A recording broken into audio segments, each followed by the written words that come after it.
Welcome to the next episode of the Storylines of the EO podcast, talking with entrepreneurs in Morocco.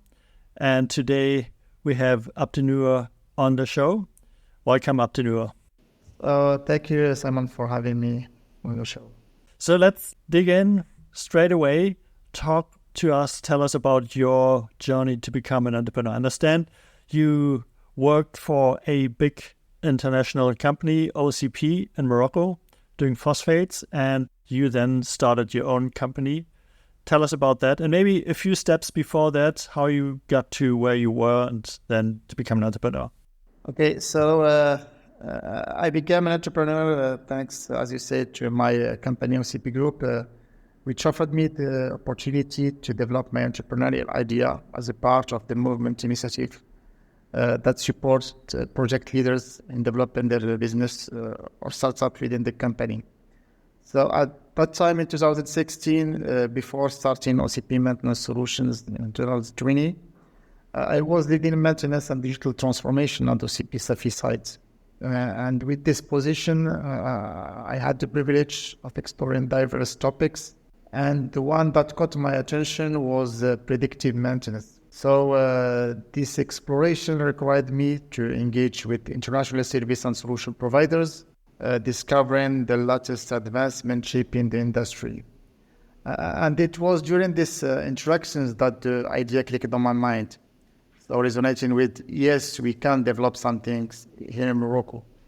Because within the OCP group, we possess abundant expertise, years of experience, and a deep commitment to excellence. So why not use these capabilities and develop our own software hardware solution from scratch for predictive maintenance? Why not take pride in creating innovative made in Morocco solution for industrial maintenance? So that's how really my entrepreneurial journey starts. Sounds cool. For our listeners, and if I understood correctly by looking at the website, so OCP is a mining company essentially doing phosphates, and your company, the Maintenance Solutions subsidiary, is specializing on doing the maintenance for OCP, but also for other companies. So you took the expertise that you had inside of the mining company and channeled that into a new company, and that is now serving a bigger audience. Is that correct? Yes. We start for sure with our initial company, OCP Group, to test our solutions. But we opened this innovative solutions for other companies in Morocco, in Africa, and abroad all over the world. So now we are dealing with more than 40 clients all over the world, in Africa, in Europe, in the MENA region. And we have confirmant and mature solutions that brings value for all the plants to predict failures, to have a proactive maintenance strategy in their facilities. So we embarked first with an inspiring research and development journey, driven by a vision of reshaping the maintenance landscapes. So, and at that time, so we have what we call dedicated team, or what we call in the movement initiative, the advice process team. So for sure, armed with patience and determination. So, and we poured countless hours in benchmark, R&D, and the meticulous refinements. So to deliver this cutting-edge solution that would disrupt the maintenance practice in Morocco at OCP and all over the world, as I said. So that's how all hardware products like what we have now, Vibeline, EV, Rollens, and software platform called iSense were born. So you mentioned you currently have about 40 clients around the world. Tell us about how you grew. I mean, when you started in 2016, how many people were you internally in terms of employees, headcount? So we start with a small advice process team. So maybe I remember 6 or 7 persons. So that comes from different backgrounds, finance, maintenance, and others backgrounds. So just to develop advice, what you call it, as I said, advice process team. So, and we start to think how we can reshape the maintenance landscape and have a disruptive approach for the new industrial revolution or maintenance 4.0. So that's how we designed our solutions. As I said, we did a lot of benchmark collaborations. We faced a lot of failures to have the final magic formula that easily fit with any kind of plants or facilities. The small team in the beginning that you started with, was you and other co-founders, or was it sort of like a group of equal founders? Yes, we can call it co-founders, but I prefer call them so because for those founders, we had like supportive guys that works with several situations, because I was not the only situation that comes from the movement, but we have like several situations, and we have like a support, legal persons or finance supports from those persons who works like a support for all the situations. And for we had like a core team, process guys, maintenance, hardware developers, digital developers who were in the core team, and we can call them the real founders of the CP methods. It's okay. And that was 2016. Now it's 2023, and you've scaled to how many people are you now? So now we are more than 55 person, and we are growing fast. So we expect to have more than maybe 70 or 80% at the end of the year. And we are serving, we have a lot of orders, we have a lot of companies that are more and more interested about our solution. And it works well, so we are really proud for our journey and what we achieved until now. Yeah, definitely sounds like a success story. Scaling from a core team of 5, 6, 7 people to 50 plus in that period of time is an achievement and is a testament to the market needing what you offer. So I think one of the biggest challenges, and you can challenge me on that one, is as an entrepreneur is, first of all, when you start a company, after having been employed, the switch in this role from being an employee to becoming a business owner. And I think a second challenge is hiring people and leading people. Tell me about what have you experienced? What did you learn on that journey of becoming an entrepreneur yourself? It's a wonderful journey in my eyes. So I learned a lot. It's a little bit different from just a simple employee. But I think the major challenge was how we can be the real manager, how we can lead people as an entrepreneur. To develop a new concept, new products. So it requires strong communication skills with all the team, the ability to inspire and motivate others to lead them to unique objectives, and the clear vision for your business. If you cannot present your business clearly to all the team members, it's really hard for them to understand you, to understand the roadmap and your objectives. It's really required a deep understanding of, let's say, human dynamics, behaviors, and reactions all the days. Maybe one of the most important aspects of leading people, in my opinion, is a clear and continuous communication with the team. So you must be able to articulate clearly your visions, goals, expectations to your team members. It's about providing a roadmap for success and ensuring everyone is on the same page. As if not, their daily tasks will not be so exciting for them to deliver quickly and to be aligned with the expectation of our business. And maybe at the end, if they are not excited, they will leave your company, your startup. The people you hired, came those out of the OCP group, or are these people who came from the outside? No, so we have like the initial team that comes from OCP. The majority comes from OCP, and for the next employees, so it's an hybrid configuration. We have like persons who are who are interested to join the journey from OCP. The most employees comes from outside company.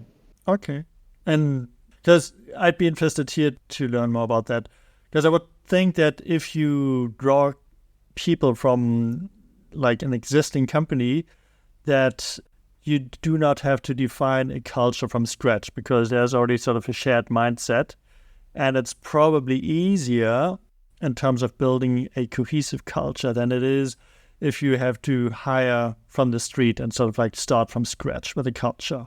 What are your thoughts on this? It depends on the let's say if you have like a startup culture, if you have like you are open to challenges, it's not a question of sort of belonging to initial OCP company or other companies. So it depends on your mindset. If you are ready to work for a startup, for to support or to believe in this new revolution, you can join the team and be aligned with all the team, with all the other team members. If not, it's really hard to switch your mind from an employee's basic mindset that fits with a big company like a standard employee to a person who want to try new adventure. Absolutely. So a thing that I've heard now multiple times from you is to have a clear vision, and you said communication is key. Do you have, I don't know, do you have a written vision, mission statement? Do you have a set meeting rhythm and a set agenda where you recapitulate the vision and the mission? Or how do you ensure that this vision mission thing is in people's brains? Yes, for me, so for all the team members, we have a clear vision where we want to achieve or to go with our business. So our ambition is to support all the companies to succeed in their digital transformation. Now everyone is talking about the fourth industrial revolution, but we didn't have enough, let's say, tools or capabilities to well succeed this transformation. So we come with our solutions to help all the companies willing to switch from standard original situations, very advanced and digitalized facilities. So that's the main objective or the simple objective of our business. And is there anything you learned when it comes to formulating this vision and mission in terms of like making that more tangible? Because I see a lot of companies that have a great sounding vision statement, and in the end it's not really actionable because it's really very fuzzy. How did you have some sort of a learning curve that you sort of have a refined? So we see it in one phrase. So reinvented industrial maintenance. So what we are trying to do is to reinvent industrial maintenance, so to make it more simple. That's the phrase that should stick to all OCP MS employees' mind. So how we can reinvent all what happened in industrial maintenance to fit with this new revolution. So my assumption would be that your team members are highly innovation-driven, creative, and I don't want to say risk takers, but sort of seeking to do things new in a different way. So yes, we are trying to, as I said, to build the cohesive and high-performing teams. This involves not only hiring the right people, but also implement a positive work culture. And I think as an entrepreneur, you had the responsibility to create an inclusive and supportive environment where individuals can collaborate, share ideas, and thrive. So it's about fostering the sense of belonging and creating a team that is greater than the sum of its parts, as we always say. True. Okay, so coming back to your personal journey from employee to business owner, CEO, give me one thing that you learned that sort of was a surprise for you, sort of that you didn't see before you were actually in the shoes of an entrepreneur. Give me one lesson that you had that you didn't see coming. So I think the major learning for me is the ability or the capacity to understand your team members. So how you have this capability, this power to understand the team members, let's say strengths, weaknesses, and aspirations. So just it allows you to tailor your leadership approach to help them, because at the end, a CEO or a manager is a mentor for all the team to help them to overcome their capabilities and to grow and to excel in their roles. Yeah. So we are a facilitator for them. So you should understand them like be a coach for them to help them in their daily tasks. So that's for me the major learning that I had from this experience. So would it be fair to say that when you entered this role, you came with this idea of, okay, this is the new service, this is what we're going to deliver to the market, and then you discovered that you have to lead employees and coach them to actually realize that. So a bit of like having an engineering mindset and just seeing the output and then realizing, oh, we have to actually get the employees excited to realize this output. Was it like that, or am I hearing things that you're not saying? Yes. So as you said, we are an engineer. And we at first we are dealing more with the technical issues, and sometimes we forget the soft skills aspect, but is more essential or more important than the technical problems. So for me, as I said, so as a leader, you should think about how you can create a team cohesion, how we can be empathic with all the team, how we can be open-minded when dealing with difficult situations. It's about finding common solutions for those problems, fostering a positive work environment, and supporting your team through difficult times. So when the situation become worse, so I think it's the right time to evaluate the support of the manager for their team. So if everything works well, we can say it is a good manager or a good leader. But when things get worse, so I think it's the right time to see how this manager will deal with this bad situation. A good leader shows in a crisis and not when things are smooth. So Abdenour, let's change tack a little and let's talk about the entrepreneurial ecosystem in Morocco, a thing that I'm very interested in. And we kind of touched on this already because you said that OCP Maintenance Solutions is a subsidiary, is a company that was founded out of OCP. You said there are support systems and there's like a strong entrepreneurial culture for entrepreneurship. So maybe let's talk a little about how OCP has supported this or is supporting this, and then maybe put that in the bigger context of what is the entrepreneurial landscape in Morocco in general. So as I said, if OCP is just one brick of the whole system. So OCP is trying to support their employees who are willing to create their own businesses by creating, as I said, the movement initiative. But if you look to the global landscape, Morocco is moving. Morocco is a growing economy and is considered one of the most developed country in North Africa.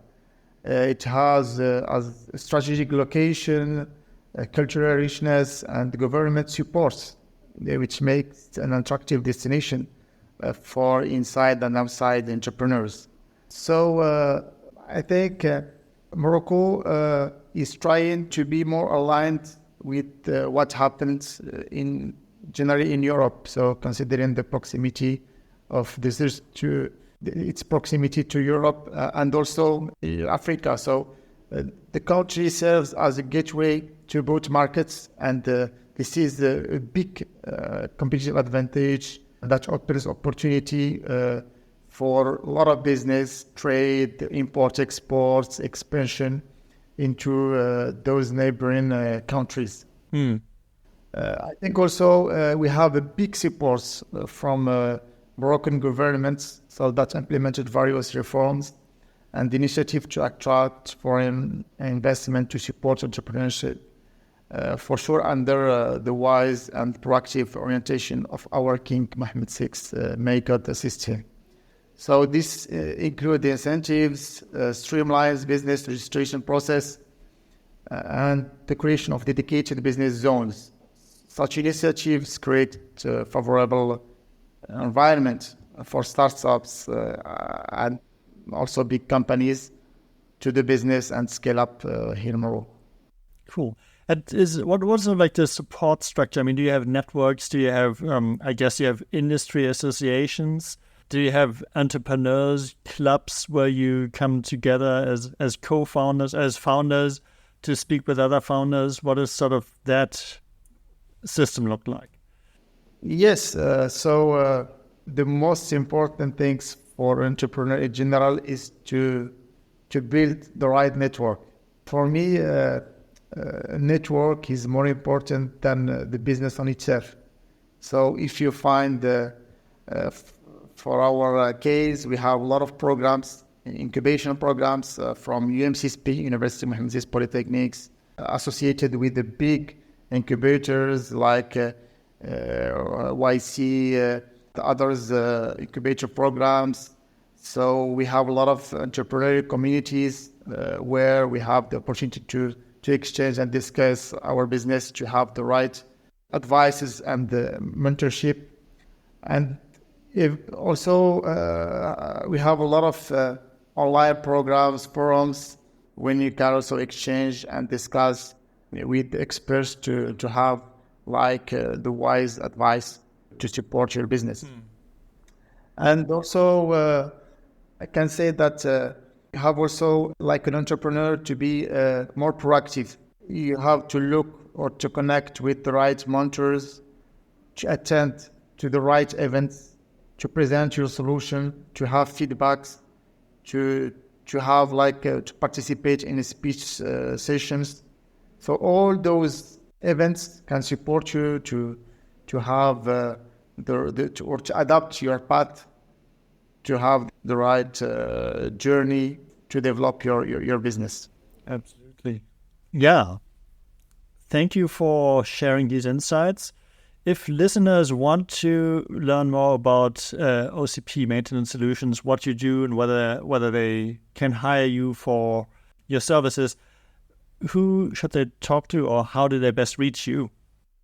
So you have my LinkedIn session. You can join me on my LinkedIn directly, Jbili Abdenour, or we have like our official website www.ocpms.com, or for sure you can just type Jbili Abdenour on Google research and you can join me, because we are available. So we have a lot of link in the internet, so to reach us very easy. Fantastic. Thank you very much, Abdenour.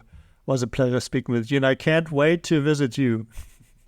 Yes, you're more than welcome. Maybe next time, and we keep in touch maybe for new collaboration in future. Why not? Absolutely. Thank you. Thank you.